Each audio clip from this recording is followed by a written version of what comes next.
Bienvenidos, radioescuchas e internautas de la Aldea Global.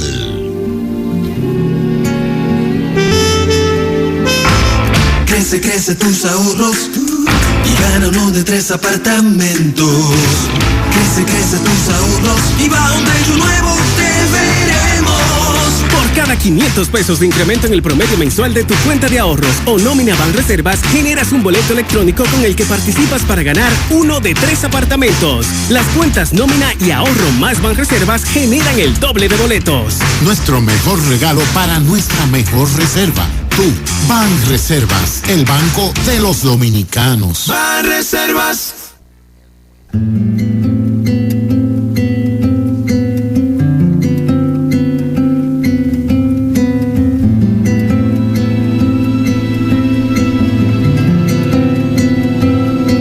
Wall Street cerró con ganancias en el día de ayer, impulsado por un discurso que pronunció Janet Yellen, la presidenta de la Reserva Federal en Filadelfia. Y este discurso, pues, reanimó la sesión de Wall Street. Y algo que no ocurría desde julio del 2015, que el tope del Standard & Poor's 500 obtuvo el máximo del año y el más importante desde que en agosto ocurrió el crack en China, el pinche de la bolsa asiática. El avance del petróleo también ayudó a que los principales selectivos cerraran positivos y todos estuvieran por encima de medio punto porcentual. El Dow Jones incrementó un 0,64%, el Nasdaq 0,31%.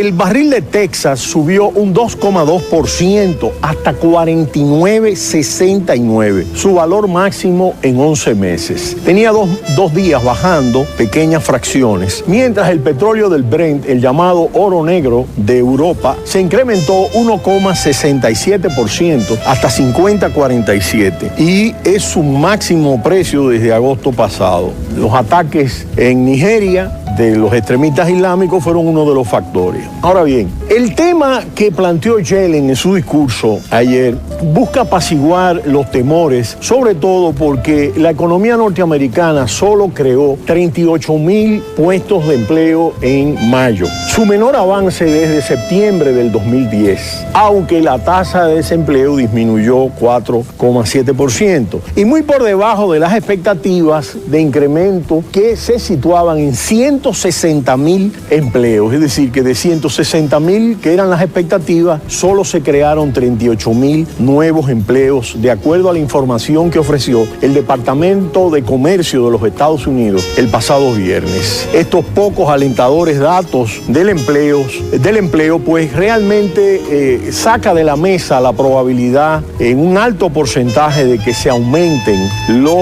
la tasa de interés de parte de la Reserva Federal en los Estados Unidos. Y es interesante, ayer veíamos los datos relativos al empleo y a las políticas de empleo en Alemania, y una de las cosas interesantes desde el punto de vista de toda la tendencia al incremento de la productividad y de la tecnología y de la eficiencia en la tecnología es el tema del Internet relacionado con el empleo. Y es que Internet ha reducido el 60% de los empleos en los periódicos.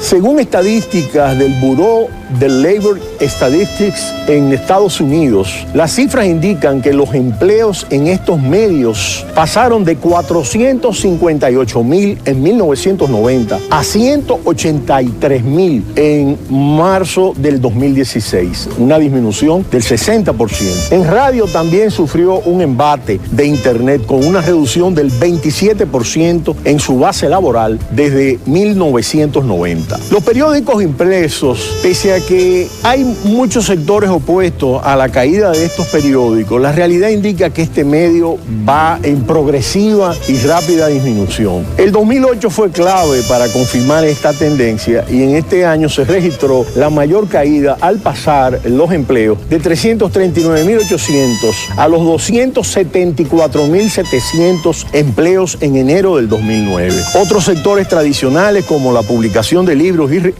revistas también han visto visto reducir sus plantillas de forma no tan fuerte como esta. Por supuesto, ha habido industrias que han sido beneficiadas. La industria audiovisual, de filmación, de producción de video, ha logrado emplear a 240,000 personas en tan solo un cuarto de siglo, con un incremento de 162%. Y los empleos relacionados con Internet tuvieron un incremento considerable de 30,000 a 198,000. Todos los empleos relacionados con Internet se han estado incrementando desde el 2008, cuando eran apenas 80,000.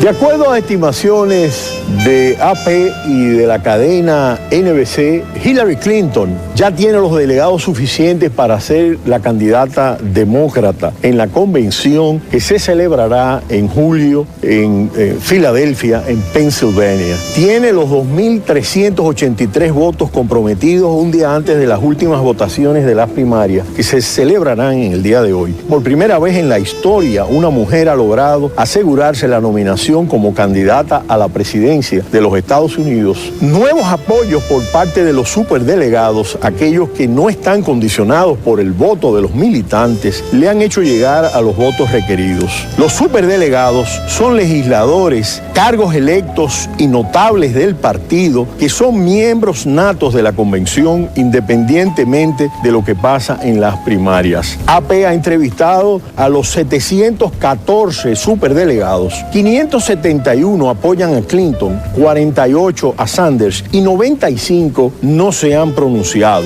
Sumados a los 1,812 que ha conseguido en las primarias, llega a la marca necesaria. El socialismo democrático Sanders tiene 1,566 delegados, 1,520 en las urnas, 46 superdelegados. La noticia llega en el último día de la campaña en California, el estado que más delegados reparte y que el senador Bernie Sanders ha convertido en un campo de batalla que no se esperaba hace unos meses. Las encuestas dan ventaja a Clinton, pero por estrecho margen. En las últimas 2 semanas, ambos han estado diariamente dando 2 discursos dentro de todo el estado de California. Este martes también vota en New Jersey, Dakota del Norte, Dakota del Sur, Montana, Nuevo México. Hillary Clinton, con 68 años, sería la primera mujer en lograr en la nominación presidencial de uno de los grandes partidos de los Estados Unidos. Un día antes de que se cumplan 8 años exactos desde que perdió ante Barack Obama en las primarias del 2007, en la que también partía como favorita. Clinton supera al senador Bernie Sanders por 291 delegados, 523 superdelegados, además de los 3 millones de votos adicionales. Sin embargo, Bernie Sanders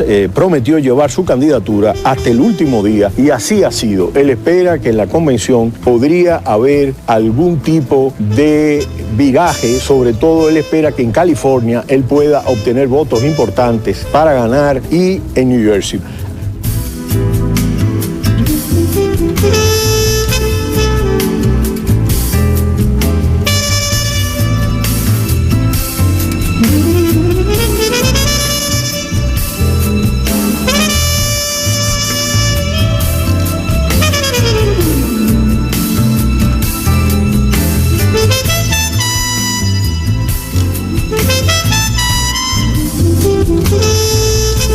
Ciclos, una ventana al mundo desde Santo Domingo, en el corazón del Caribe.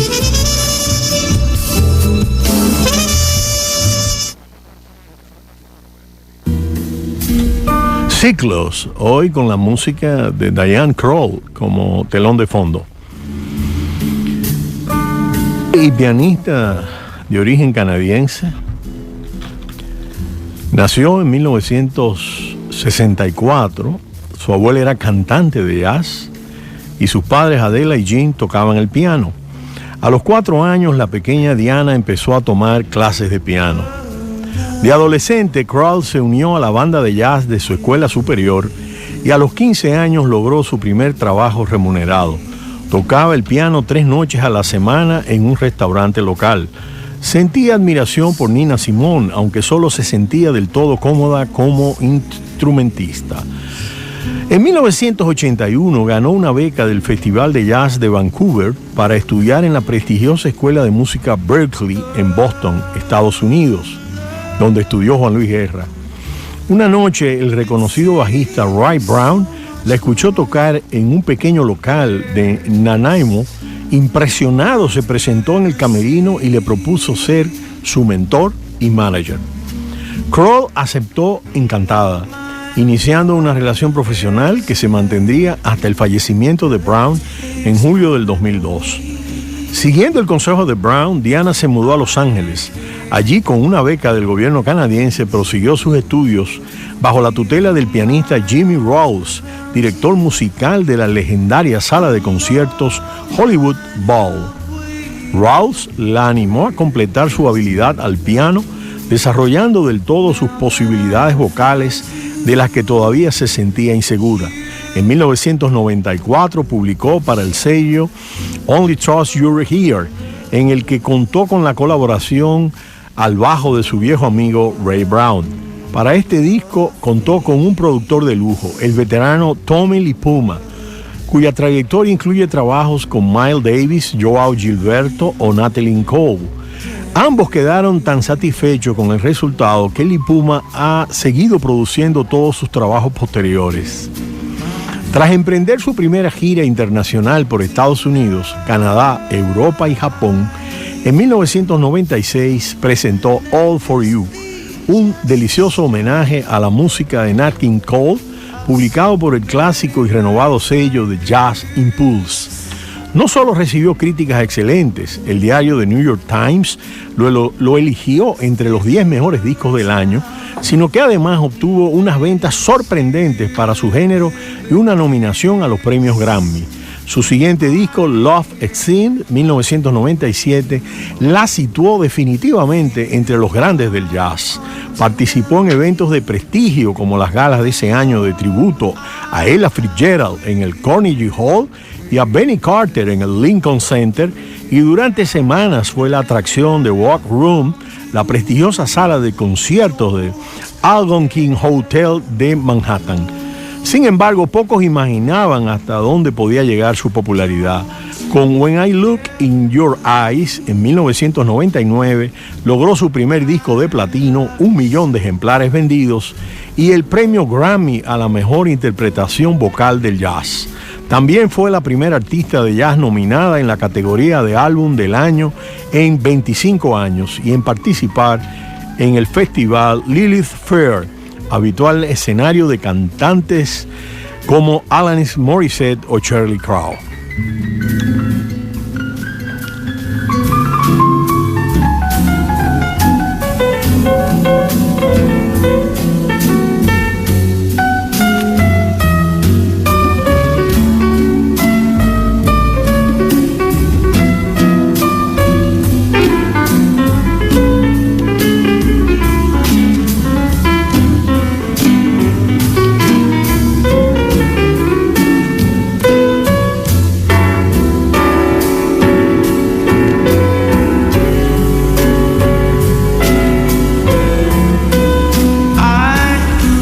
Ciclos.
Las elecciones peruanas siguen colocando en ascuas a toda la población y a la opinión pública mundial cuando la diferencia de los votos han disminuido de 100.000 votos que ha obtenido Pedro Kuczynski a 50.000 votos de diferencia contra Keiko Fujimori. Se espera el conteo de las zonas y regiones más alejadas de Perú y el voto del exterior que está fluyendo lentamente. Para muchos especialistas, la victoria de Kuczynski podría estar asegurada, aunque otros estiman que habría que esperar los últimos valijas que llegan desde el interior del país. Ambos candidatos han mantenido una postura prudente, conservadora, a la hora de referirse a los resultados electorales. Y aunque en el Perú, hasta el momento, las elecciones no han sido cuestionadas por todas las delegaciones y organizaciones internacionales que han participado y por los representantes de ambos partidos, lo que se percibe es que se aceptará los resultados finales electorales. Sería la segunda vez que Keiko Fujimori intenta retomar la carrera de su padre y competir en la campaña presidencial y obtener una altísima votación en esta oportunidad que prácticamente la sitúa en un empate técnico, ¿no? Pedro Pablo Kuczynski, sin embargo, ha logrado concentrar el voto antifujimorista, y es que la sociedad se polarizó, sobre todo las ejecutorias del gobierno de Fujimori, un gobierno autoritario con una corrupción elevada, pero que logró capturar y poner en reclusión a figuras centrales de la guerrilla en Perú, como Abimael Guzmán, que eran personajes que tenían una tradición de sendero luminoso. Y esto ha sido un factor muy importante, sobre todo por el hecho de que varios de sus asesores tuvieron que salir de la escena pública luego de que se presentaran pruebas sobre su participación en determinados actos de corrupción. Pese a ello, Keiko Fujimori su fuerza política estará controlando el Congreso de la República. Su partido, Fuerza Popular, logró 73 escaños en un Congreso de 130 representantes, mientras Peruanos por el Cambio, el PPK de Pedro Pablo Kuczynski, controla solo la segunda minoría de 18 congresistas, después del Frente Amplio de Izquierda, que tiene 20 congresistas. Es decir, que hay una amplísima mayoría de parte de Fuerza Popular, que lidera Keiko Fujimori, y realmente esto obligará a un pacto para poder gobernar, si no la situación se tornará llena de tensiones dentro de el Congreso y para las formulaciones de las políticas públicas. En términos económicos, ambos tienen una plataforma similar y realmente una de las cosas que ha empujado a Peruanos por el Cambio, con el liderato de Kuczynski, es el voto decisivo del Frente Amplio de Izquierda, que llamó a votar públicamente y se movilizó en contra de la vuelta del fujimorismo al poder.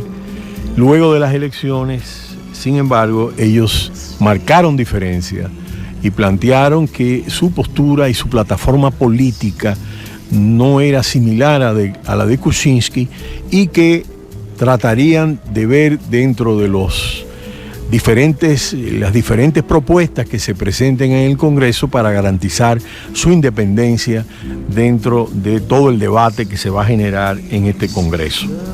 Ambas fuerzas plantean, tanto el fujimorismo como la fuerza de Kuczynski, de Peruanos por el Cambio, la necesidad de llegar a acuerdos para poder crear una situación de gobernabilidad. Y ya veremos, porque ya esta fuerza además tiene apenas 18 congresistas, por debajo en 2 congresistas del Frente Amplio de la izquierda. Ya continuaremos comentando estas elecciones. En el día de hoy estimamos que continuarán llegando los votos y que la dirección del proceso electoral pues dará nuevos resultados que apenas superan en 50.000 votos.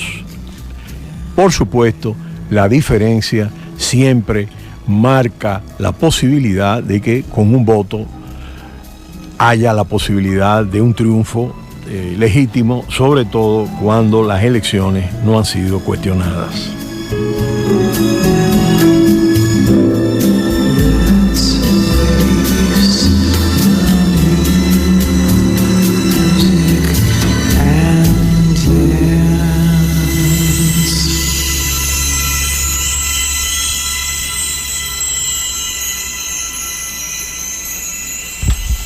Europa propone un plan Marshall contra la emigración,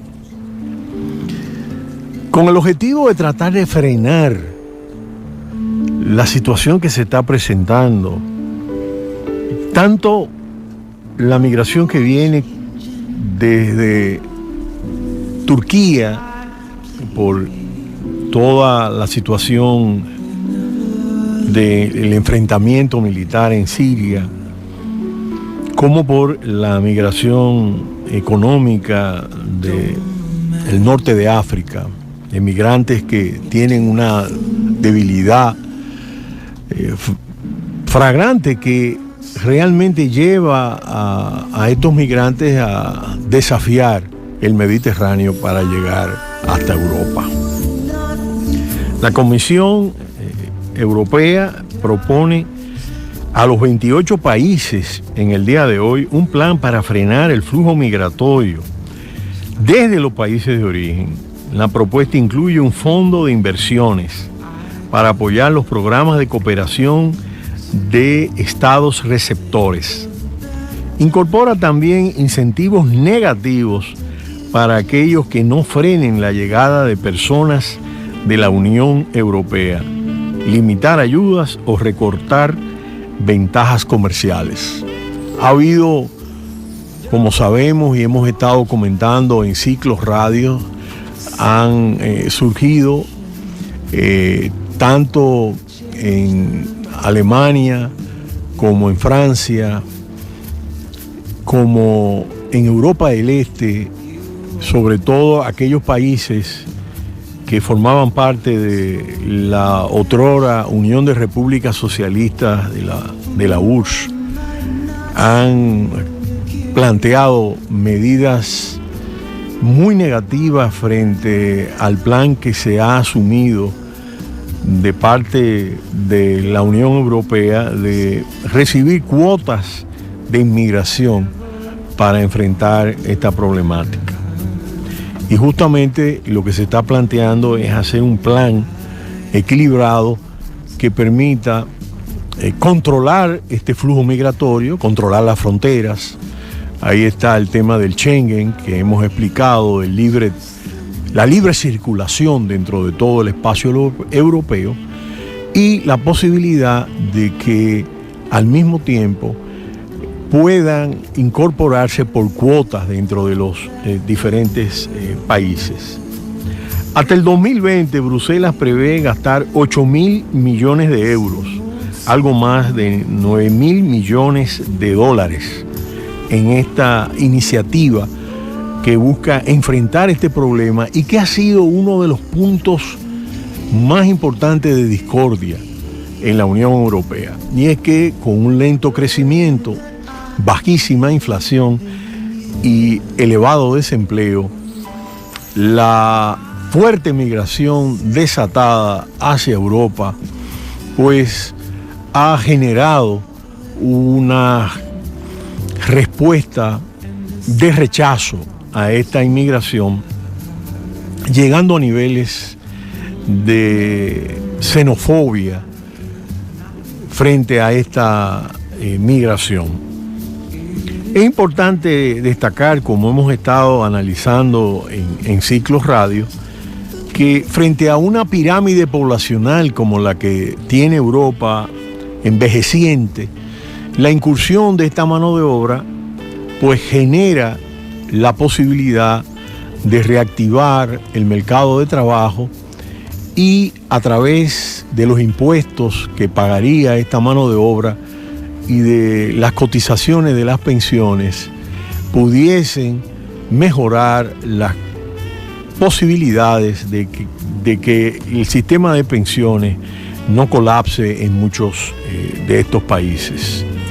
No obstante, toda la complejidad de Oriente Medio, el tema del Estado Islámico, ha generado notables tensiones, sobre todo después de los atentados de París el pasado año y luego los atentados en Bruselas, que han dejado un saldo muy negativo dentro de la economía francesa, que es la principal potencia turística mundial.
La Unión Europea quiere trazar una línea clara entre los refugiados, los que huyen de una situación de guerra o persecución, y los llamados migrantes económicos, que tratan de escapar de la pobreza del norte de África fundamentalmente. La Convención Europea recomienda expulsar a todos aquellos que no tienen derecho a residir en el club comunitario de las 28 naciones. Hasta el momento, los países europeos no logran retornar a más del 40% de los extranjeros con órdenes de expulsión porque sus países no los aceptan. Con importantes disparidades, Etiopía apenas acepta el 12% de las solicitudes frente al 84% de Jordania. De manera que la Unión Europea está tratando de buscar con este plan Marshall, que fue un plan que se ejecutó luego de la Segunda Guerra Mundial, con un apoyo masivo de capitales a Europa que había sido destruida prácticamente por la Segunda Guerra Mundial, y a través de este plan se logró recuperar toda la economía europea. En este caso, esta propuesta surge como una iniciativa para tratar de buscar una salida a esta hemorragia migratoria, esta oleada migratoria que pareciera desbordarse de una manera que no tienen capacidad de control, tanto por el lado del Mediterráneo como por el lado de Turquía. Recientemente se hicieron acuerdos con Turquía para lograr acelerar el paso de que Turquía pueda recibir los beneficios del Schengen, de libre circulación, para buscar controlar el flujo migratorio. Y es un punto de referencia importante, pero por supuesto la idea de un plan de ayuda económica sería un punto que ayudaría en esta situación, sobre todo cuando combine a los países receptores con los países que realmente son los que generan la expulsión de esta población. Por supuesto, hasta que no se logre buscar una salida negociada al conflicto en Siria, esta situación va a continuar presentándose y es que ya tenemos el número de refugiados que existía al final de la Segunda Guerra Mundial. Europa en este momento aquejada por esta situación económica y esta situación social que ha generado tanta fricción entre los Estados miembros, pues al mismo tiempo tiene el 23 de junio una prueba muy importante con el llamado Brexit.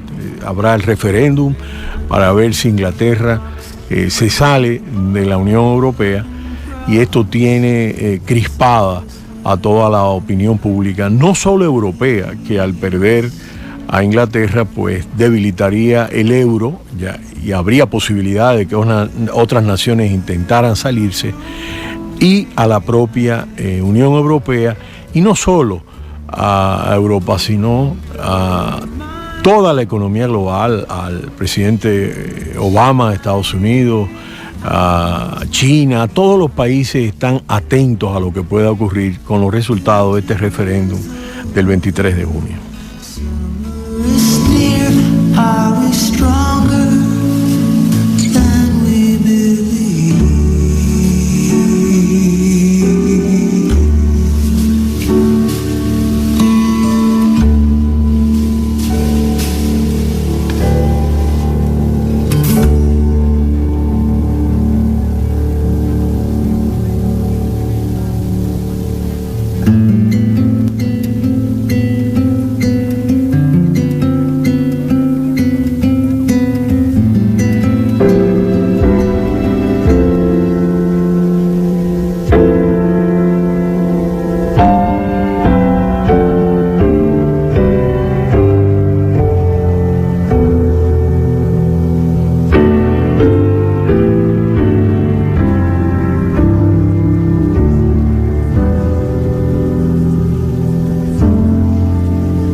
Now you're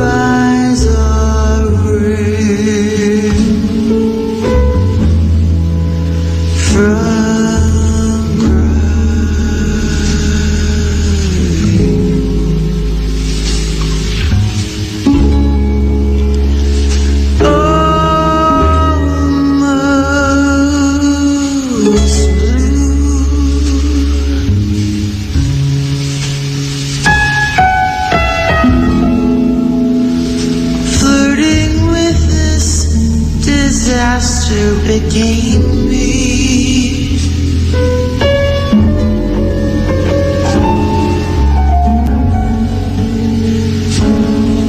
It named me as the fool. Chile demandará a Bolivia ante La Haya por los límites del río Silala.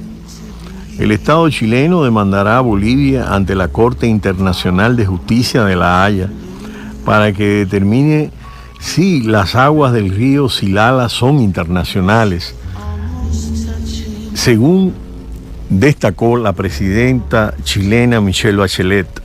El anuncio se produce tras la arremetida boliviana del pasado marzo, cuando Evo Morales anunció que interpondría una demanda contra su vecino ante la justicia internacional por el uso histórico de este río.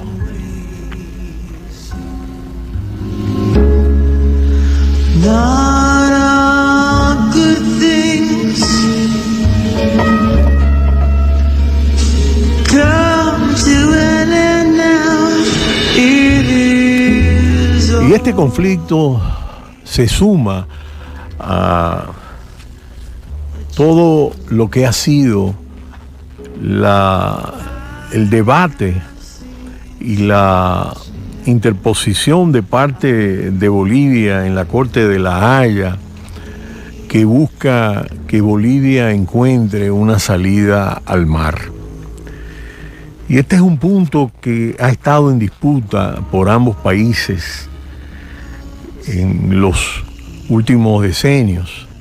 Y resulta curioso justamente que ahora, en vista del curso que llevan esta causa en el Tribunal de La Haya por el acceso al mar de Bolivia, pues haya surgido esta demanda de parte de Chile, que ha sido interpretada como una manera de contrarrestar la ofensiva que ha venido realizando Bolivia en la Corte Internacional de La Haya. La verdad que es un tema muy conflictivo. De hecho, existe un tema igual entre Perú y Chile por luchas intestinas en torno a la frontera, y es importante ver de alguna manera cómo será posible que en algún momento se pongan de acuerdo para encontrar una salida al mar para Bolivia. Y este conflicto se suma a la situación que hoy día se vive en América Latina, donde se presentan algunos conflictos y desencuentros importantes en la región. Esperemos que se pueda buscar una salida negociada y que Bolivia encuentre la posibilidad de contar con una salida al mar. Hey, jingle bells, jingle all the way. Oh, what fun it is to ride in a one-horse open sleigh. Hey, jingle bells, jingle all the way. Oh, what fun it is to ride in a one-horse open sleigh. Jingle bells, jingle, jingle all the way. Oh, what fun it is to ride in a one-horse open sleigh. Jingle bells, all the way. Oh, what fun it is to ride in a one-horse open sleigh. Jingle bells, jingle all the way. Oh, what fun it is to ride in a one-horse open sleigh.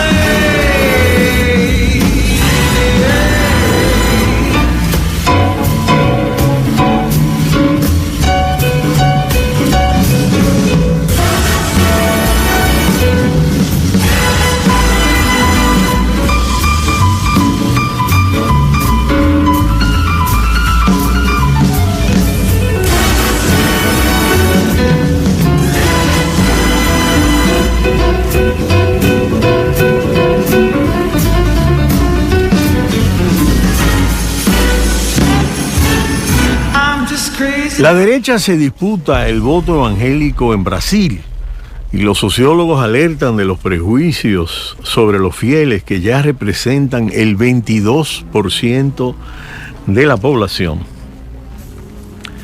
Y resulta interesante este fenómeno en el caso de Brasil porque esta corriente religiosa pues cuenta con opciones políticas y tiene representaciones en el Congreso. Y es un hecho verdaderamente relevante dentro de la política brasileña contemporánea. Y es curioso porque justamente una de las cosas importantes en términos de la racionalidad del Estado es que exista una separación entre iglesia y Estado, porque el Estado legisla, gobierna, hace políticas públicas para todos los ciudadanos, no para una corriente religiosa determinada. Y aunque dentro de una sociedad conservadora existe la posibilidad de que las diferentes expresiones religiosas se manifiesten, no es menos cierto que debe haber una separación y que estas corrientes religiosas no deben incursionar de una manera tan protagónica dentro de la política.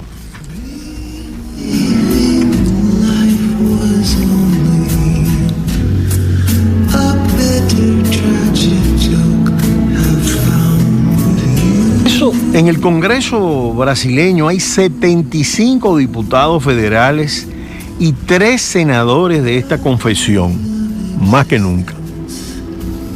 Es la fe que apoyó la suspensión de Dilma Rousseff, votando en nombre de Dios y en la que encajan políticos muy polémicos como Marco Feliciano, un pastor que critica habitualmente los ataques a la iglesia y la familia de colectivos gays y relaciona los atentados en Francia con su defensa de la libertad sexual.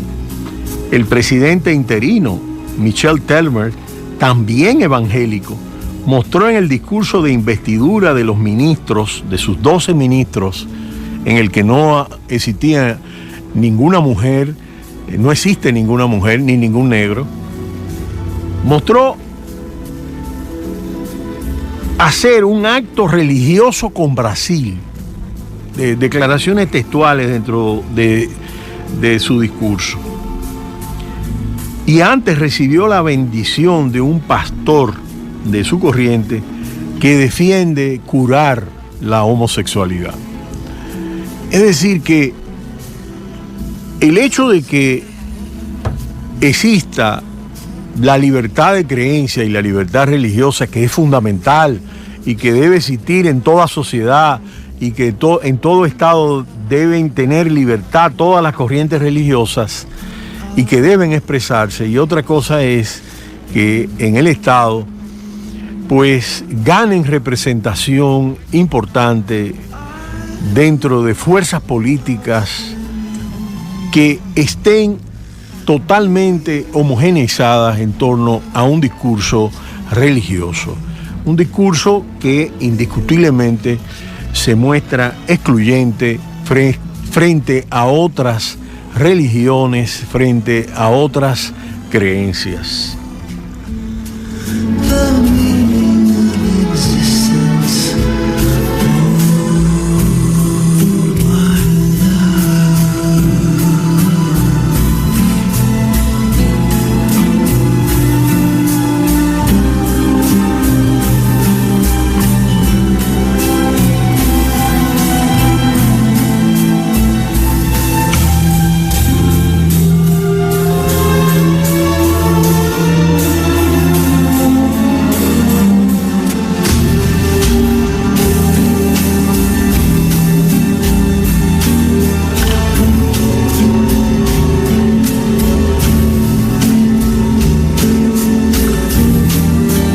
una postura conservadora, Michel Temer, el presidente interino, trata de fidelizar, según todos los analistas de la situación brasileña, sobre todo los analistas independientes, a los brasileños que se dicen evangélicos, los cuales han tenido una postura protagónica en muchos de los conflictos que han desatado esta situación de crispación en la política brasileña. Y para nosotros es fundamental que exista una libertad de creencia y de culto entre toda la población. Cada cual es libre de practicar y de tener su sistema de creencias dentro de cualquier religión, sea cual sea, de corte occidental, oriental, primitiva, nativa, indígena, católica, etcétera. El problema aquí reside cuando las fuerzas políticas se van en el sentido de privilegiar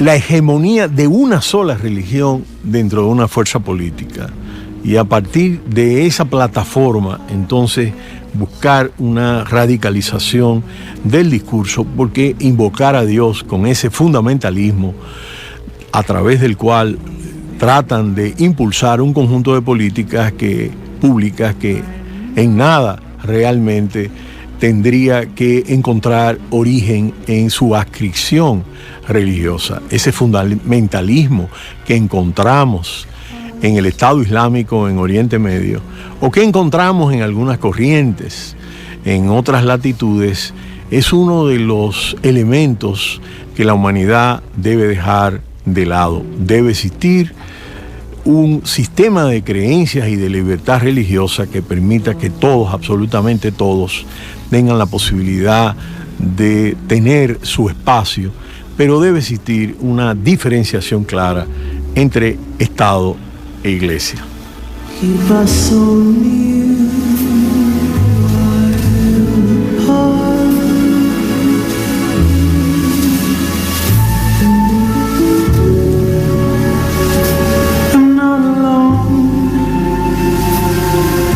In the night,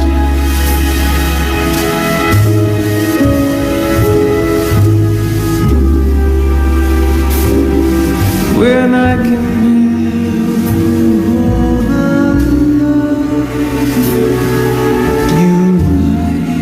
Hackean cuentas del fundador de Facebook, Mark Zuckerberg. La cuenta en Twitter y un par de cuentas en redes sociales del fundador de Facebook fueron hackeadas brevemente, de acuerdo a un comunicado que emitió la Facebook Incorporada, ¿no? Y es interesante, sobre todo porque la cuenta y la contraseña del magnate en Facebook no se vieron comprometidas de acuerdo a fuentes ligadas a la empresa, ni su cuenta de Instagram. Una persona cercana a la situación confirmó que las cuentas de LinkedIn y de Pinterest también fueron afectadas. Sin embargo, los responsables de estas redes sociales no estaban disponibles para hacer comentarios. Fotos de pantalla capturadas por el sitio de tecnología Engadget parecían mostrar a alguien utilizando la cuenta, que es poco usada, para decir que Zuckerberg estaba en la base de datos de LinkedIn e invitaba al empresario de las redes sociales a ponerse en contacto. LinkedIn, por su parte, no quiso comentar.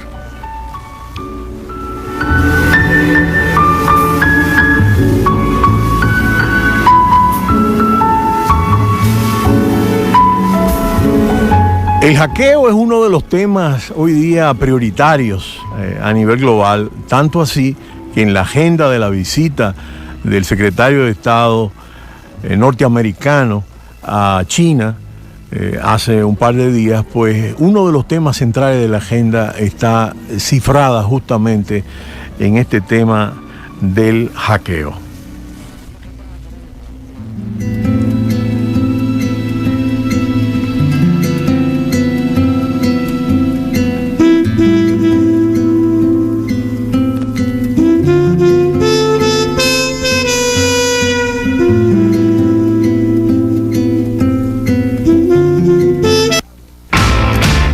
crece tus ahorros y gana uno de 3 apartamentos. Crece tus ahorros y va a un bello nuevo, te veremos. Por cada 500 pesos de incremento en el promedio mensual de tu cuenta de ahorros o nómina Banreservas, generas un boleto electrónico con el que participas para ganar uno de 3 apartamentos. Las cuentas nómina y ahorro más Banreservas generan el doble de boletos. Nuestro mejor regalo para nuestra mejor reserva. Tú, Banreservas, el banco de los dominicanos. Banreservas.